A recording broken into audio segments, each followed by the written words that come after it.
Senepol Peatã, o nome que a gente escolheu para o nosso criatório, é um nome de origem indígena, né? Tem um significado homem forte ou pedra dura, né? Então está associado à resistência, né? E não podia ter outro nome para a gente escolher para a raça Senepol no nosso criatório, né? Então a gente desenvolveu, na verdade, uma pesquisa para a gente estar batizando o nosso criatório e a gente gostou da brincadeira, estamos associando aí os nomes dos animais a nomes indígenas, né? Nós temos a Jandira, a Atibaia, todas elas têm significados, né? Então fica uma parte de interação da gente também, né, na escolha, em pensar o que significa aquilo para a gente batizar um animal. Morava no interior de São Paulo, na cidade Mirante do Paranapanema, ou Pontal do Paranapanema, né? E tinha meus 9 anos aí, finais de semana, fazia questão de acordar 4 horas da manhã.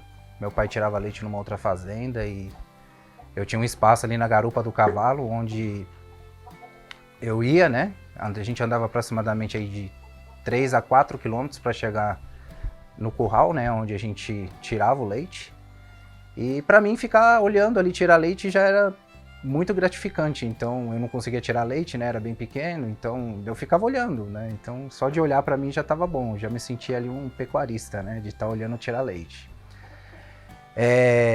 Crescendo mais um pouquinho, aí eu já comecei aí com um cavalo próprio, acompanhando meu pai, depois ajudando na lida, né, tocando gado. A minha infância também em Minas Gerais, acompanhando meu tio, né, que tirava leite também. A gente ia no curral, ficava encantado com os bezerros, né, gostava de dar mamadeira para os bezerros, enfim. Eu acho que tudo isso foi criando um vínculo, né, com a pecuária. E chegou um ponto que a gente, já um pouco mais jovem aí, né, adolescente, a gente queria brincar com o cavalo, laçar bezerro, tinha uma certa dificuldade, né? Meu pai às vezes restringia um pouco esse tipo de ação, né? A gente acabava fazendo escondido, né? Coisa de moleque, né? Então ia lá, laçava bezerro, enfim. Hoje a gente está aqui, né? Resgatando essas origens, né? E criando o Senepol. Né? Então o Senepol ele proporciona isso pra gente, né?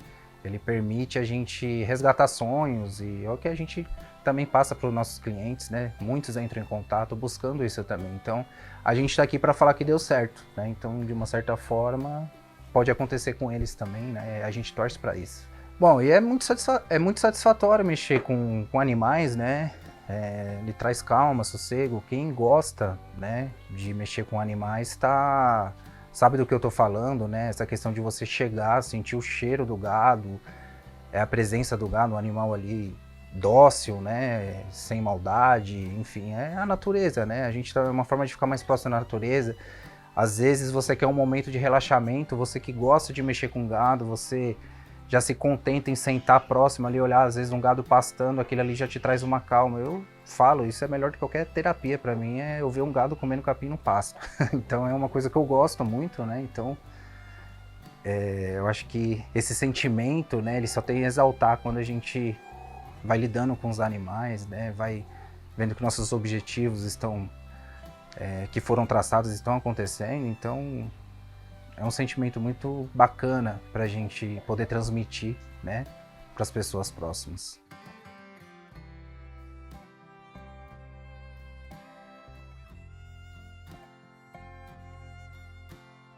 O Senepol chamou nossa atenção justamente pela sua capacidade de cobertura a campo, né? É um animal taurino, vamos falar, 20 anos atrás, dificilmente a gente imaginava que teria um taurino cobrindo a campo, ou seja, eu conseguiria fazer um cruzamento industrial com um touro numa região extremamente tropical, quente, com baixa qualidade de pastagem, né? Hoje o Senepol permite isso, né? Lógico, ele não vai fazer milagre, ele vai responder conforme a disponibilidade, né? A gente sempre fala, a gente pega um exemplo de um veículo, né? O carro ele tem que estar preparado para o tipo de estrada que ele vai rodar. Então o Senepol, hoje ele tem uma flexibilidade maior, né? De aderir a essas estradas, ou seja, esses campos do nosso grande Brasil, né? Então a gente vê que é realmente uma raça que tem um potencial tremendo para fazer o bezerro de cruzamento industrial. E O que chama atenção, né? Capacidade de cobertura dele, né? Então hoje a gente consegue colocar tranquilamente um touro Senepal com sua maturidade sexual aí até 40, 45 vacas, né? Então para quem trabalha com estação de monta é muito interessante, né? O bezerro que vai sair é um bezerro que vai te agregar 30, 40% a mais na sua propriedade. Então são características bem convincentes, né? E levando em consideração o tamanho do rebanho do Brasil, né, em sua grande maioria, aí 80, 85% são zebuínos, a gente identificou que realmente é uma raça que tem muito a proporcionar para o pecuarista brasileiro, né? Então a gente acredita na evolução cada vez mais da raça, né? E é uma raça que já se comprovou adaptada aos trópicos, né? Não existe o teste do Senepal, ele já foi testado, é uma raça que já evoluiu há mais de 100 anos. Então, o que o pessoal precisa fazer é usar, né? E a gente está aqui para oferecer o produto para esses clientes, né, que pretendem fazer o uso. Você pega um sistema, fazendas, né, que criam de forma mais extensiva, hoje a média aí é de 1,3 cabeças por hectare, né? Você tendo um animal mais precoce, com desenvolvimento mais rápido, que você termina um ano a menos, você às vezes consegue aumentar uma taxa de lotação até 5, 6 cabeças pelo mesmo espaço, né? Então, se o proprietário fizer uma conta mesmo de rendimento por hectare, né, versus, ou seja, número de arrobas produzidos por hectare, ele vai se surpreender com o resultado que ele pode ter com o Senepal, né? Então, é um argumento bem convincente, né, que a gente passa para o pecuarista em utilizar um animal com uma precocidade bem acentuada, né, principalmente pela heterose que ele proporciona. Às vezes ele vai fazer pequenas adaptações no sistema, mas ele não precisa trocar as matrizes, né? A matriz zebuína, a raça-mãe, enfim. Ele simplesmente vai colocar o touro, né? Tem um jargão da raça, né, que se fala simples e lucrativo. É justamente por isso, né? Você vai conseguir produzir animais de alta qualidade de uma forma simples, a pasto e automaticamente lucrativa. O que me deixa contente é que a raça é uma raça muito dócil e permite esse envolvimento da família, né? A gente pega como exemplo minha filha, com 3 anos de idade, ela consegue chegar perto de qualquer animal, não fico preocupado, né? Os animais são dóceis, ela adora, então assim, acaba trazendo, né, uma questão de laço familiar, onde pode estar pessoas sendo envolvidas, né? Não precisa ter medo de chegar perto, né? Então o Senepal permite essa proximidade, né? Então a família é muito importante, eu acho que dentro de qualquer processo ou projeto, né, que qualquer um vai fazer. Então o Senepal, se eu for pontuar hoje uma característica que ele pode auxiliar, nessa adesão familiar ele pode contribuir muito, né? É uma raça muito dócil e que embeleza qualquer curral, né? Então todos vão querer chegar perto e ver, né? Então isso é fantástico. Eu sou meio suspeito para falar porque é uma raça que realmente me encanta. De uma forma estratégica, a gente criou alguns produtos aqui no nosso plantel, né? Então a gente tem projetos para quem já é criador, né? A gente tem algumas categorias genéticas, né? A gente foca muito no desenvolvimento genético dos nossos animais aqui no criatório.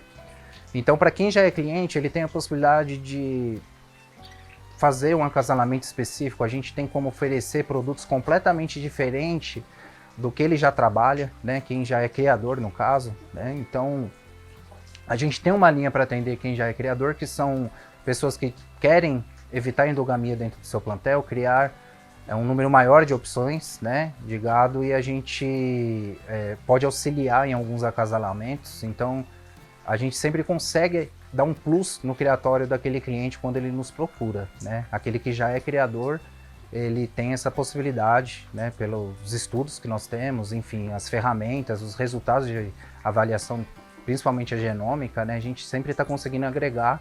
Então a gente acredita que temos um produto diferente para quem já é criador na raça.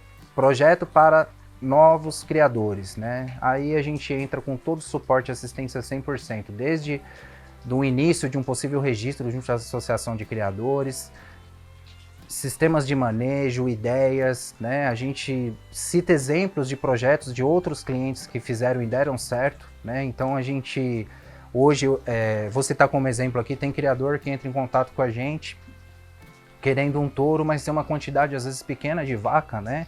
A gente já teve casos do cliente alugar o touro para o vizinho, né? Porque as vacas que ele tinha disponível, ele já tinha feito o trabalho de cobertura, Para o animal não ficar ocioso, ele foi lá e alugou esses animais pro vizinho e combinou com o vizinho um acerto em bezerros. Ou seja, quando ele menos esperou, estava entrando ali na propriedade dele 5, 7, 10 bezerros, que foi referente ao empréstimo que ele deu. Ou seja, o faturamento, além do que ele imaginava, foi proporcionado para ele, né?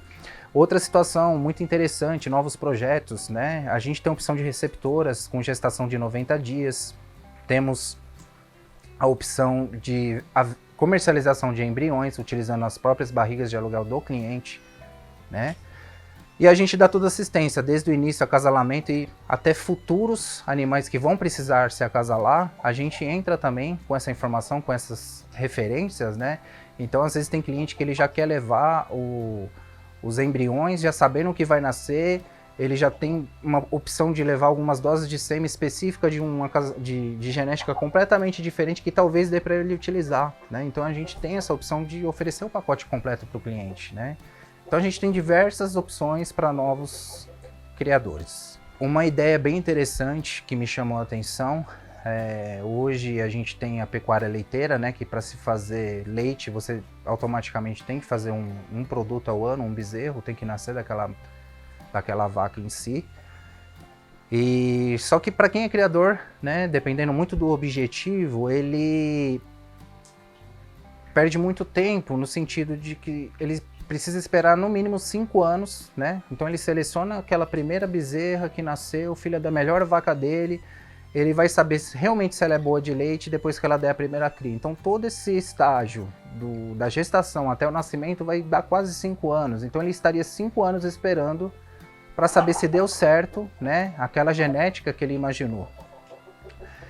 Se ele utiliza um touro Sanepal hoje no gado de leite, nas vacas, né, ele vai ter bezerros machos e bezerras super vendáveis por causa da heterose promovida nesse choque de sangue, e ele vai conseguir comercializar por valores bem melhores, que vai permitir que ele reúna um recurso financeiro durante 5 anos para ele comprar todo ano vacas com genéticas leiteiras registradas com produção leiteira acima de 20 litros, por exemplo. Então, você imagina o salto que uma propriedade que o seu objetivo é produzir leite, que produzia 100 litros, estava aguardando um melhoramento genético para produzir 120, 140, sendo que ela pode chegar a 300 litros em um curto período de tempo de 3 anos, por exemplo, né? Então, esse tipo de projeto, de ideia, que a gente entra também para oferecer, dependendo do tipo de cliente que entra em contato com a gente. Cliente bem atendido, a gente fica contente, a gente conversa, vira amigo, né? Então, eu fico muito contente quando a gente recebe um áudio, uma notícia, ou de nascimento, ou da qualidade do animal que se gerou, ou que conseguiu vender, né? A gente tem casos, eu vendi um animal aqui por um valor que eu jamais imaginei, porque meu gado aqui era sempre comercializado 70% abaixo desse valor que eu vendi. Então a gente muda a cara do curral do cliente, isso deixa a gente muito contente. E tem uns áudios que a gente recebe que a gente acaba escutando eles com grande frequência, porque motiva, né?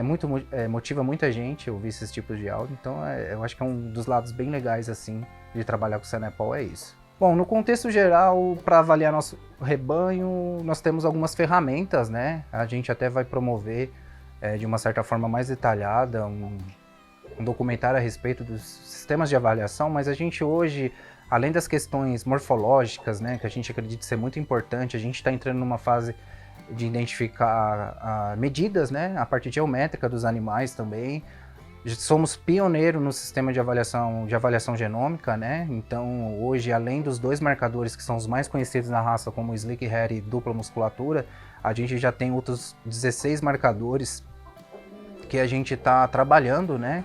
Onde vai ter informações ali, desde ganho de peso diário, facilidade de parto, fertilidade das filhas, stayability, ganho de médio diário, EGS, enfim, são vários marcadores que entram dentro do nosso sistema. Então, além da gente trabalhar com os grupos contemporâneos dentro do nosso rebanho, a gente tem acesso a essas métricas, esses números, valores, para a gente montar os nossos objetivos de melhoramento genético aqui no rebanho.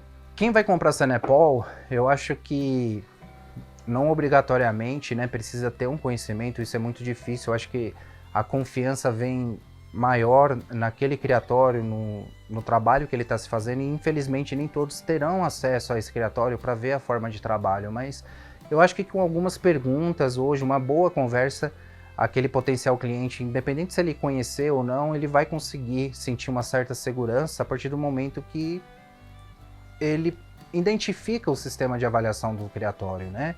Então, eu vou dar como exemplo, hoje aqui a gente, além das métricas, né, que nós comentamos de avaliação, a gente chega na cereja do bolo, vamos dizer assim, né, que seria um detalhe que a gente considera muito importante, são o quê? São os animais que mesmo num período de estiagem, eles não têm perca de score corporal tão agressivo quanto outros, né? Então, esse tipo de informação, nós que somos criadores, nós temos, né? Porque nós estamos ali acompanhando o gado, né, diretamente. Então, eu acho que esse tipo de informação tem que ter o seu valor. O gado, ele vai se agregar com isso, né? Porque a gente está falando de uma forma indireta ali de uma eficiência alimentar, né? Repercutida na prática, né? Então, quando a gente consegue chegar num nível de detalhe como esse, eu acho que a gente passa uma certa segurança para o cliente, né? Onde ele vê que realmente é um trabalho sério. E o pós-venda, né? Ou seja, a assistência que a gente realiza com esses clientes, né? A gente fala continuamente,